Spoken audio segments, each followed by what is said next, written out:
This is the My Dark Path podcast.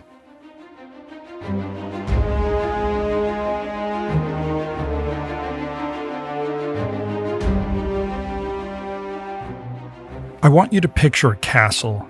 We're in the German Free State of Saxony, part of the nation's southeastern border. It's quiet these days, rolling with hills and woven with some of the prettiest rivers you'll ever see.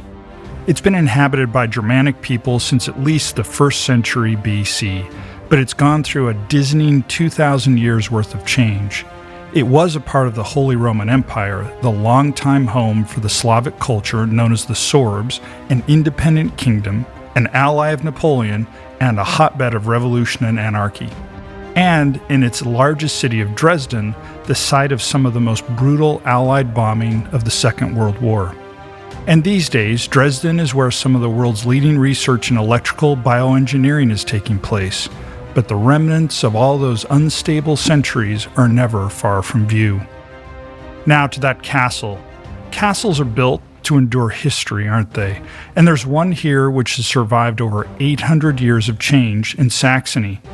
It's called Schloss Colditz, or Colditz Castle, and major construction on it began in the 12th century on the orders of Holy Roman Emperor Frederick Barbarossa. And you can visit it today. It's just on the outside of Leipzig, and it now contains both a museum and a youth hostel, if you're looking for lodging on a budget. It's been restored to the way it looked just before the outbreak of World War II. So as you tour the grounds, you're able to see what Allied prisoners saw as they marched into the walls of a Nazi prisoner of war camp. You see, Colditz Castle was used for many purposes over the centuries. During the Middle Ages, it served as a lookout post. In the 1500s, it was converted into a menagerie, one of the largest zoos in all of Europe. During the 19th century, it was a workhouse, housing the poor and the ill before becoming a mental hospital. And when the Nazis first came to power, they used it as a political prison for communists and other undesirables. But from roughly 1939 until it was captured by Allied forces in April of 1945, it was the home of OFLAG IVC. OFLAG means Officer Prison Camp. You see, Colditz Camp sits atop a steep set of cliffs. The Mulde River flows at the foot of the cliffs and through a surrounding town. It has imposing towers and thick walls. Even in our more modern and innocent time, it's an awesome sight. What the Nazis saw in these ancient thick walls and high cliffs was a perfect prison. Castles are designed to be impregnable from the outside, but now they intended to reverse the idea. They wanted OFLAG IVC to be escape-proof for the people inside, and they needed the help. Every Allied officer saw it as their duty to attempt an escape, but these particular officers were among the biggest troublemakers in captivity. And every Colditz prisoner was guilty of at least one major escape attempt, and many of them succeeded. Now, you might be thinking of that classic movie, The Great Escape. That film, featuring Steve McQueen's legendary motorcycle jump, was based on a book about a real mass escape, where 76 prisoners escaped through a tunnel from the supposedly escape-proof Stalag Luft III, only for many of them to be tragically killed in the attempt. This isn't that story, but the events of that great escape were happening in parallel to the story that I'm going to tell you and had a major impact on the plans of the prisoners at Colditz Castle. They were prisoners from Britain, France, Poland, and many other nations. They were among the most daring, imaginative, and brave Allied prisoners plunked into a single facility, and for years, against all odds and every setback, relentlessly put the supposedly escape-proof castle to the test. And this is their story. Not a single dramatic mass escape, but a tale of soldiers who wouldn't let themselves be just prisoners, who kept their fighting spirit alive and never, ever gave up.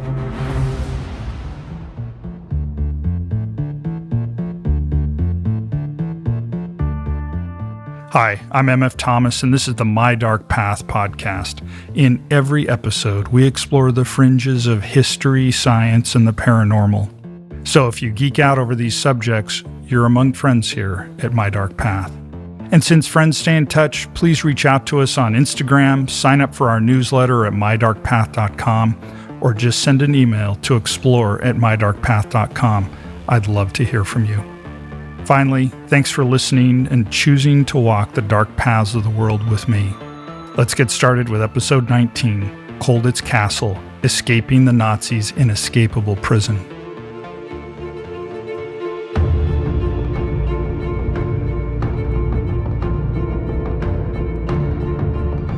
Part 1.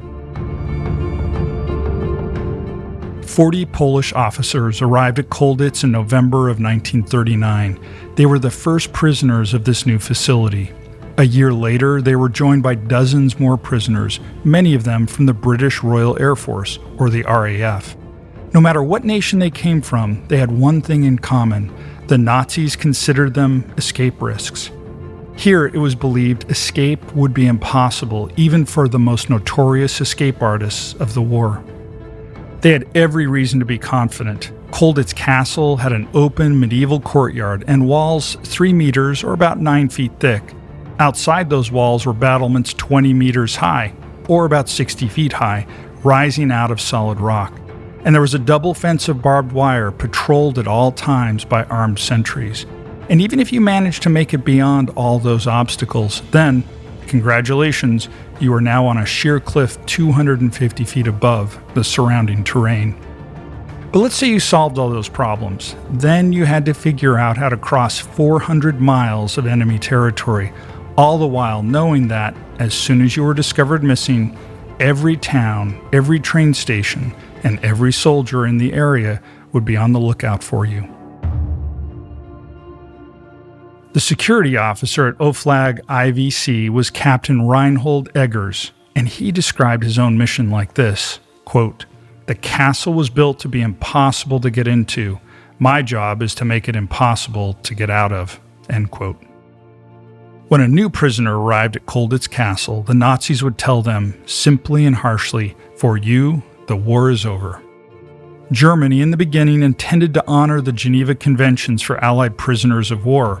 And if you listen to our episode about the War of Air and Fire, you know that the European theater was a much better location to be a prisoner of war.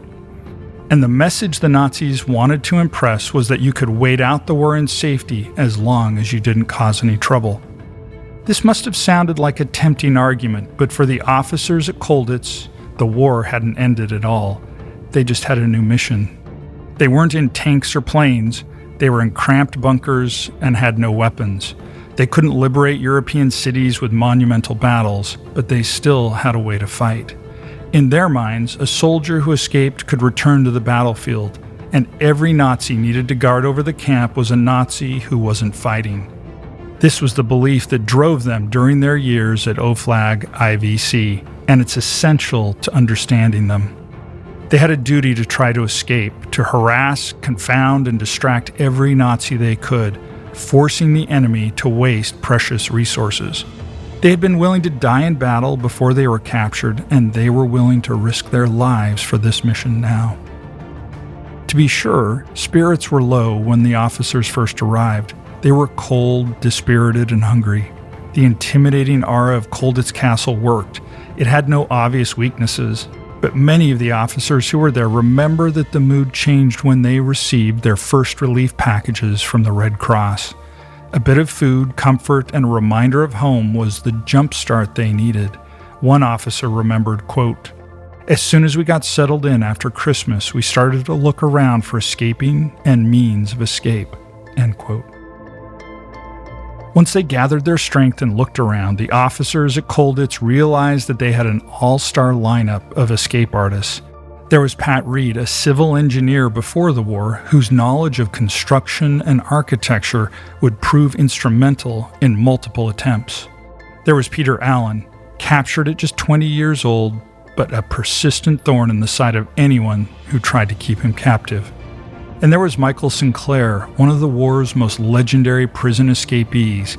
He was born in 1918 into a military family, and in college he extensively studied history and language.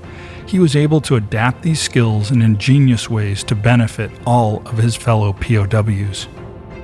Escape wasn't just a dream for these officers, it was an organizing principle for the entire facility. They established committees, set up an underground economy, and they established a term for what they were after. A successful escape that took a soldier outside of Colditz would be known as a home run. There are multiple attempts, group attempts, creative attempts, stupid attempts, boring attempts, crazy attempts, attempts that were made after years of planning, and attempts that happened in the spur of the moment. And out of these hundreds of efforts made over the years by these hundreds of captives, there were, depending on who you ask, between 30 and 36 home runs. And today, it's my privilege to tell you about just a few of them.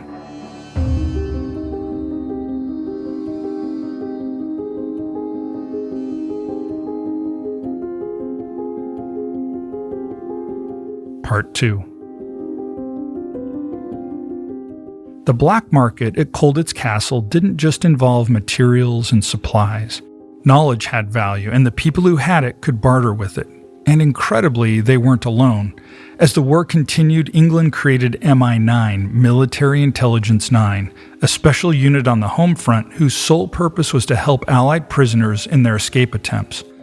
Money always helped. You could use it to bribe guards, to buy provisions for that long trek to the border if you managed to escape.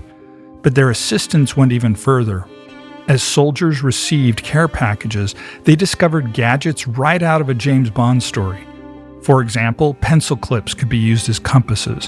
One prisoner remembered, quote, "You might get sent a pack of cards, and if you drop them in water, the card would peel off, and if you put 52 of them together, you got a very good map of Germany," end quote. And once the officers had one reliable map inside the castle, they found a way to duplicate it using gelatin as an ad hoc printing press. Escape committees were formed and officials elected. The work was too important to be a free-for-all. The committees distributed supplies and money where they thought it would be the most useful. They helped with planning. They nominated officers to participate in attempts. They even managed an escape calendar. There were so many attempts in the works at any given moment, and people were always vigilant for spontaneous opportunities, that you needed a calendar to prevent escape plans from stepping on each other's toes. It was an incredibly effective balance of competition and cooperation. The committee didn't dictate every activity. They stepped in just enough to make sure everyone's efforts had the best chance of succeeding. One of the most striking examples of cooperation and sacrifice had to do with what they called ghosts. Remember, any home run escape had an extra challenge of that 400-mile trek through enemy territory, and when the Nazis noticed a missing prisoner, an automatic alert would go out to every town and train station between Colditz and the border. A ghost job was to pretend to escape. They would hide somewhere in the castle, tricking the Nazis into sending out a fugitive prisoner alert.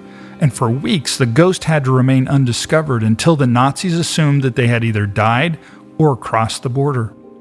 And here's where the really tricky part would kick in, because at this point, a real escape attempt would be made, and if that officer succeeded in getting out, the ghost would reappear and take their place in the head count at Colditz Castle. If it worked, the Nazis would have no idea that anyone new was missing. For the ghost, this was not only an incredible challenge, it was a major sacrifice. Essentially, their real identity at the prison would be erased. Their families would have no idea that they were still there. There would be no more letters, no more care packages. Their relatives would likely conclude that they were dead. But the officers at Colditz Castle were always able to find members willing to endure the life of a ghost if it helped the cause.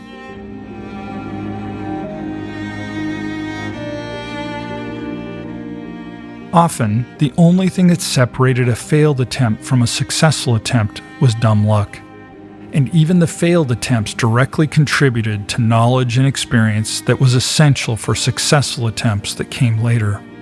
In this way, the first attempt I want to tell you about could be seen as their biggest failure, or maybe their most valuable learning experience. It took months to plan, and would have been the biggest home run in the history of Colditz if it had worked. It started in the spring of 1941. The officers at Colditz were allowed to organize hobbies and activities to keep their spirits up, and the castle had its own multinational choir, which performed in the castle's chapel.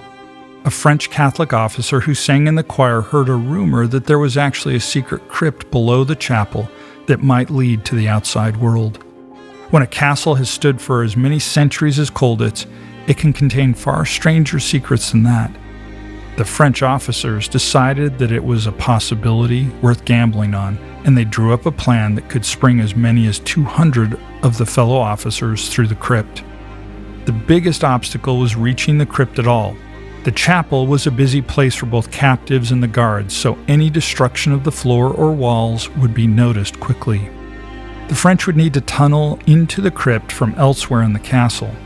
Incredibly, the tunnel didn't start in any basement or cellar.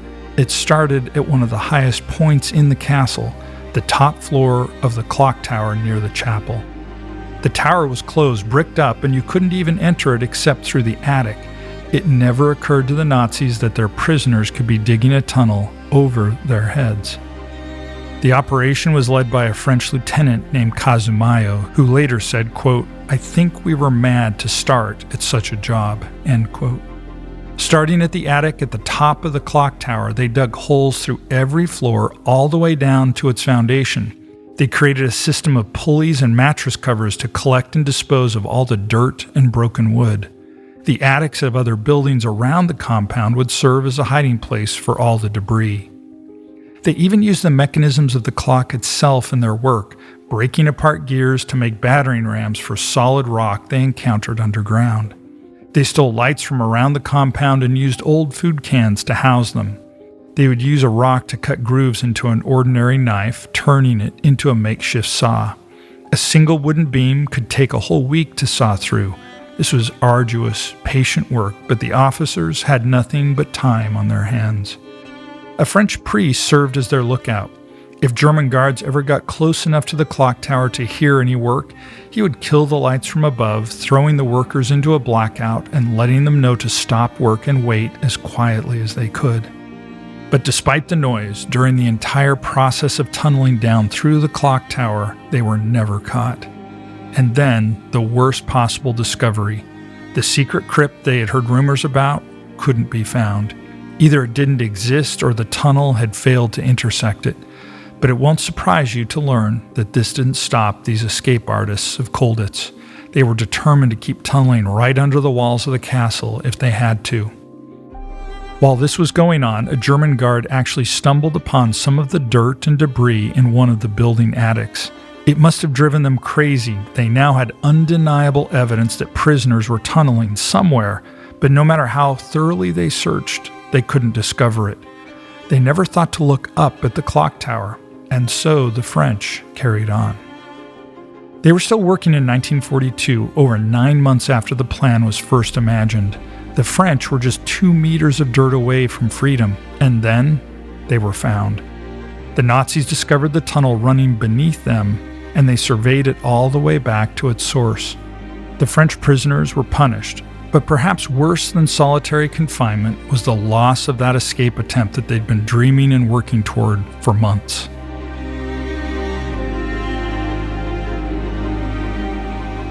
Remember when I said that escape attempts were constantly evolving, with big plans developing simultaneously with smaller ones? As the French were settling to work on their astonishing tunnel, the British officers had their own plan going, which was designed to free a large number of prisoners all at once. It started with Pat Reed, that officer I mentioned who worked as a civil engineer back in England. He was known as one of the Laughlin Six because of the prison that he'd been in previously, Oflag at Laughlin Castle in Bavaria. He and 5 fellow prisoners had tunneled out of that castle and nearly made it to Yugoslavia, which is why the Germans wanted him in Colditz. He obsessively studied ducts, drains, and other potential exit points all over the castle. If water could be moved outside the castle walls, he reasoned, there was a way to do it with people too. He guessed that a drain cover in the prison canteen very likely led outside. Now the British didn't want to waste this knowledge, so they used a bar of soap and an iron bed leg to make a skeleton key that would let them break into the canteen at night and explore where the drain led. And before long, they confirmed that Reed was correct. The drain cover could take them outside. But the bad news was that it led directly to a part of the grounds which was always patrolled by an armed guard. they decided to try simple bribery. By collecting donations from a dozen other officers, Pat Reed managed to collect 500 Reichmarks to convince one guard to look the other way. That would be worth nearly $4,000 today, but imagine how much additional purchasing power it would represent in a prison. On May 29, 1941, even as the French were in the earliest stages of digging down through the clock tower, Reed and his team started their tight crawl through the drain. They pushed up through the ground, ready to taste freedom, but the guard they had bribed had double-crossed them and was waiting there to turn them in. Now, the Geneva Convention prohibited the execution of POWs for escape attempts or even during them. So while these British officers knew they had a long spell in solitary confinement waiting for them, they couldn't help laughing at their betrayal. The laughter was like a weapon against the Germans, who couldn't understand how these prisoners could be in such a good mood despite a failed escape attempt. That description of laughter in the face of capture provides so much insight about the mindset of these prisoners. Their goal, their unwavering determination to escape, gave these officers at Colditz a purpose and hope. As long as they held on to that mentality, they would never be merely prisoners.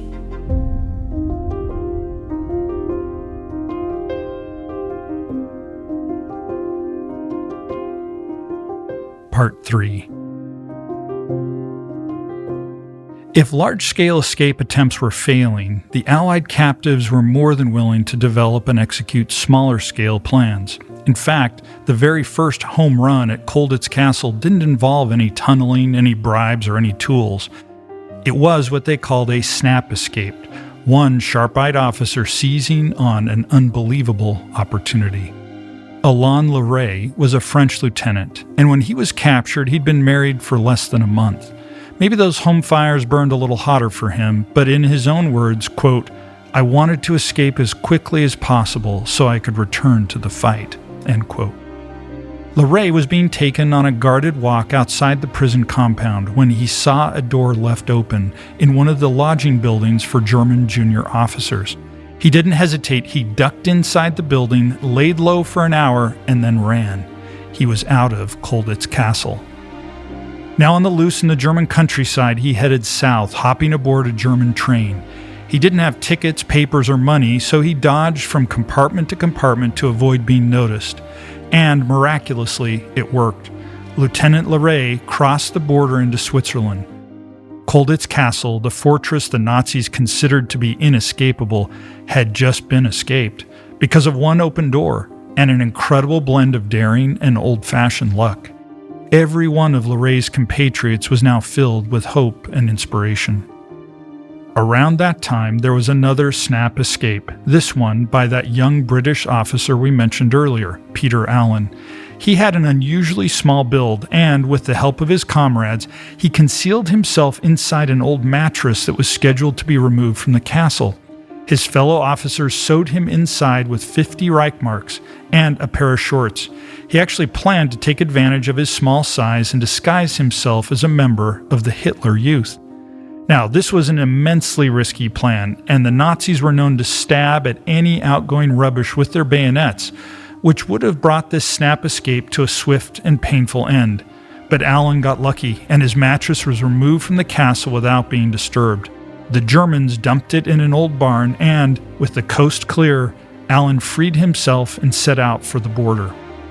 Unlike his French counterpart, Peter Allen didn't hide aboard the train. He used the money he had to buy a ticket going as far toward Vienna as he could afford. He wanted to reach the American consulate there and ask for asylum. And when his ticket ran out, he just started walking. He was over 200 miles from his destination, walking on an empty stomach. Incredibly, Allen dared to start hitchhiking and thumbed a ride from a car full of SS officers. His disguise as a Hitler Youth fooled them, and he made it all the way to Vienna. But this was before Pearl Harbor, and America hadn't yet entered the war, and so our consulate refused to grant him sanctuary. He was taken into custody, confessed to being an escaped prisoner, and was shipped back to Colditz, with 3 weeks in solitary as his reward. He called it the most depressing time of his life, but it wasn't because he was in solitary, it was because he believed that, by failing to escape, he'd let his fellow officers down. But the British didn't have to wait long to score a home run of their own, and it came from the one and only Pat Reed. While he'd been serving a stretch in solitary, he'd carefully observed the buildings that he could see from his window.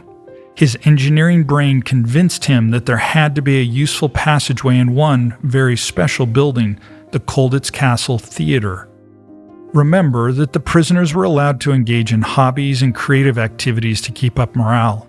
There was an acting company putting on plays and cabarets inside the theater. Pat Reed decided that these players were the perfect people to execute an escape. Once he left solitary, he cut a hole in the stage floor, and there, just as he had guessed, there was a tunnel which led outside. But it passed a German guardhouse, and Reed remembered what had happened the last time they'd tried to bribe a guard. This time, he put the theatrical skills of his fellow captives to use. They made fake Nazi uniforms using paint that was meant for scenery. They cut fake medals and decorations out of linoleum.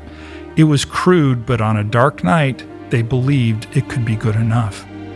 In January of 1942, 2 officers, one British and one Dutch, put on their costumes and entered the tunnel. When they emerged, they blended in with the other guards, and they were even ordered into the guard room, but the disguises worked. They left the castle, changed into civilian outfits, and caught a train to Switzerland. Another home run. Now, the prisoners were truly inspired. Their confidence was growing.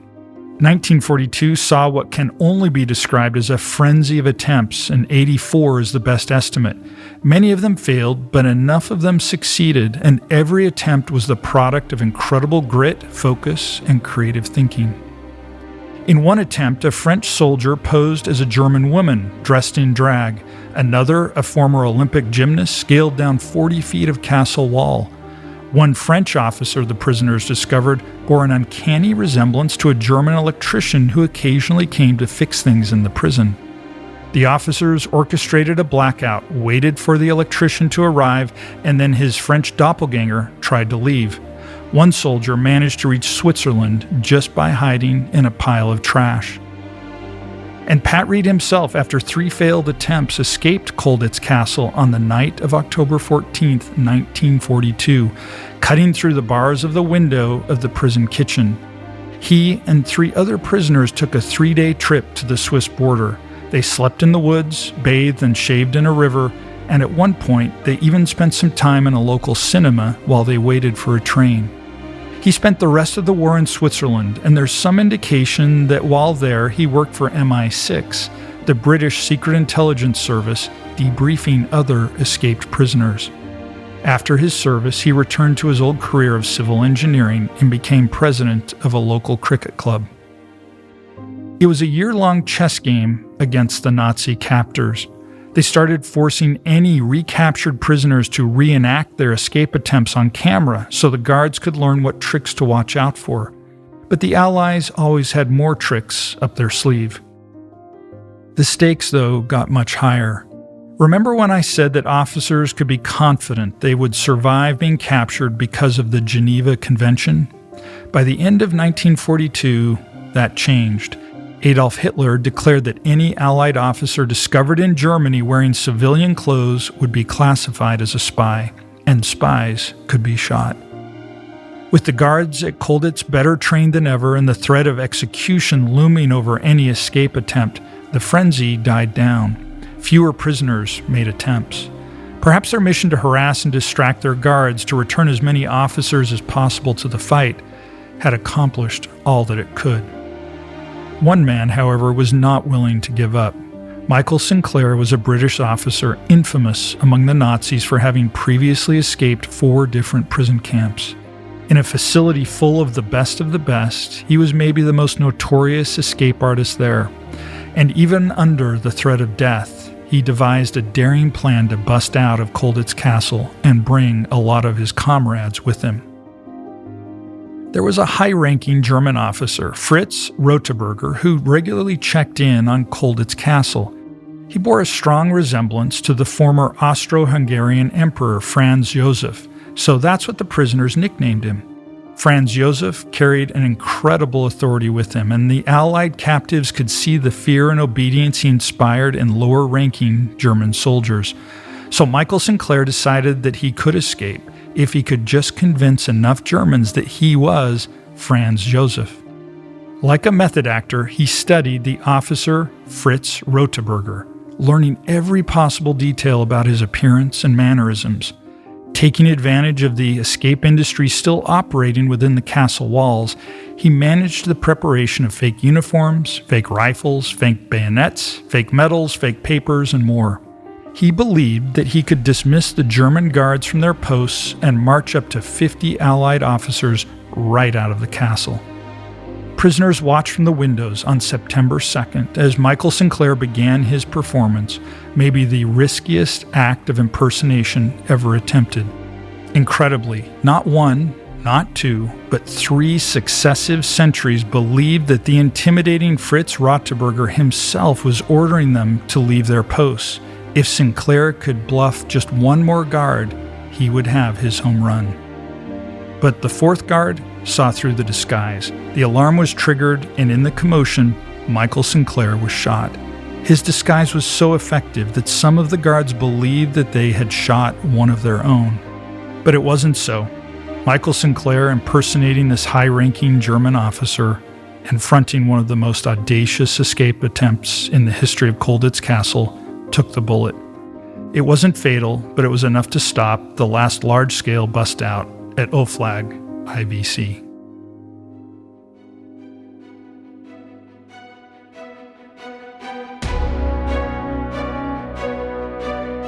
Part 4. I've saved one of the most amazing stories for the end. It's not about a home run or even an attempted escape. Rather, this is a plan which never came to fruition. But it's worth telling it in all its incredible detail because it demonstrates how the Allied officers never truly abandoned their mission. After the shooting of Michael Sinclair, it really seemed like the Nazis had the upper hand. Every hole at Colditz had been plugged, and once again the prisoners needed to imagine something that the Germans couldn't or wouldn't think of. One winter day, a prisoner noticed the snowflakes out of their window weren't falling down. They were swirling upwards, pushed by the wind. Remember that the castle sat on top of a cliff hundreds of feet off the ground, and so it had a distinctive wind pattern. If tunneling below the castle was out, and so was trying to bluff, bribe, or sneak your way out of the gates, the only way left out was over the walls of the castle. But how could it be done? 2 British officers, Bill Goldfinch and Jack Best, were put in charge of the project. Their ambition to build a working glider that could be launched from the castle roof and catapult 2 prisoners over the walls, the battlements, and even the surrounding town, hurtling through the sky toward freedom. The engineering ambition involved in this blows my mind, especially since no one among the captives had ever done anything like it. They literally based their design on a book about aerodynamics they found in the prison library. They built a fake wall in an attic to hide their workspace, and then got to work. They called their glider the Colditz Cock. The Nazis had an inkling that the British were up to something. They tried to gather intelligence by sending in a double agent to pose as a new prisoner, but the Allies sniffed out his intentions, and the double agent barely escaped being hanged. Goldfinch and Best scoured wood from wherever they could, and after several years of escape attempts, there wasn't much to go around. They built a mechanism of pulleys and counterweights that would help launch the glider from the roof. Countless prisoners helped out in any way they could. All this effort and sacrifice and risk, this whole outlandish strategy, just to get 2 more officers out of the castle, if possible. More than any other story about Oflag IVC, this underlines for me that for these prisoners, any successful escape, for one, was a victory for all. But a horrible piece of news reached them and put the entire scheme to rest before it could be attempted. At another German prison, Stalag Luft III, 76 prisoners had escaped using an astoundingly long tunnel and months of preparation. This is the tale that gets told in the movie The Great Escape. And of those 76, only 3 made it all the way to freedom. Most of the rest were rounded up and massacred by the Nazis. MI9, that intelligence branch set up specifically to support POW escapes, got word to Colditz Castle: halt any and all escape attempts. The Geneva Conventions had been fully and finally abandoned, and with the British confident that the war was nearing an end, the cost of a failed attempt was just too high, and so the Colditz cock never flew.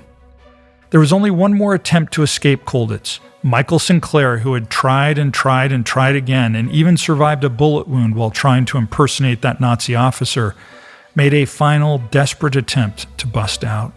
He was gunned down and died on the spot, the only fatality among the hundreds of escape attempts made there over the years.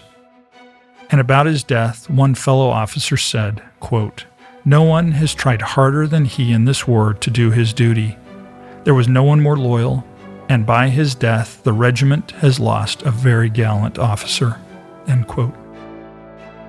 Months after that last escape attempt, in April of 1945, one prisoner noticed a blob or two out of their window on the horizon that had not previously been there. Those blobs were, in fact, a line of American tanks. As the tanks approached the castle, the prisoners wrote the letters POW on blankets and hung them out of the windows. As the Americans entered the castle, everyone cheered. At first, the Americans were shocked and confused until they recognized the cheering men for what they were: Allied officers exhausted and hungry, but with their spirits intact. Colditz Castle, the pride of the German network of the officers' prison camps, had failed to break them.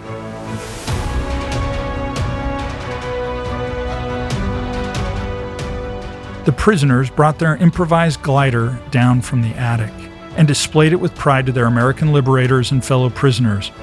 After the war was over, it was burned, and no one ever attempted to fly it. It was no longer worth the risk to try.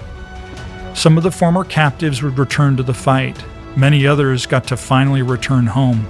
Some of them returned to Colditz years later to look at the place where they had spent so many months and years, to share their stories to historians and documentarians. Some of the stories I've told you come from a documentary produced by Channel 4 in Great Britain called Escape from Colditz. It's on YouTube, and we've linked to it in our website. And trust me, if you've enjoyed these tales, this video is worth every minute. The Nazis were convinced that there would be zero home runs, zero escapes from Colditz Castle. Instead, the British, French, Polish, Dutch, and other Allied officers masterminded over 30 home runs in the course of the war. But is that really how we should measure their legacy?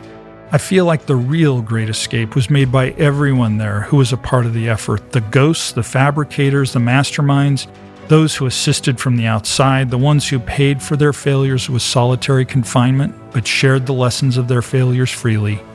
Everyone at Colditz worked together to defy the orders of their captors. When the Germans said, "For you, the war is over," the officers at OFLAG IVC escaped that edict and kept up the fight in every way they could, right up to the end. The Nazis surrendered before they did.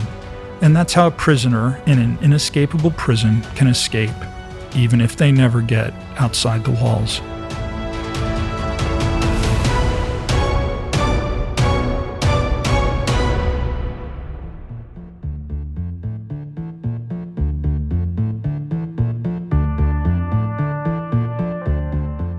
Thank you for listening to My Dark Path. I'm MF Thomas, the creator and host, and I produce this show with Ashley Whitesides and Evadine Hendricks.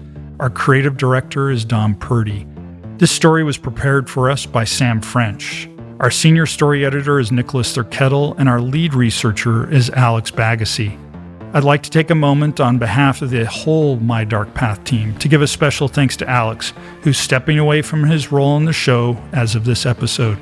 He was instrumental in developing My Dark Path from the very beginning, over a year ago, helping to define the high standard of respect for history that everyone here strives for, and fleshing out some of the most compelling stories with his intensive and exacting research. His enthusiasm for the work has inspired us, and while others will take up his responsibilities, he can never truly be replaced. We're in an ongoing conversation with him about other podcast projects, so we're confident his immense knowledge and talent will be returning to you in some form in the near future. But until then, everyone here at the show wishes Alex the very best. If you would, please take a moment and give My Dark Path a 5-star rating wherever you're listening. This really helps the show, and we love to hear your feedback. Again, thanks for walking the dark paths of history, science, and the paranormal with me. Until next time, good night.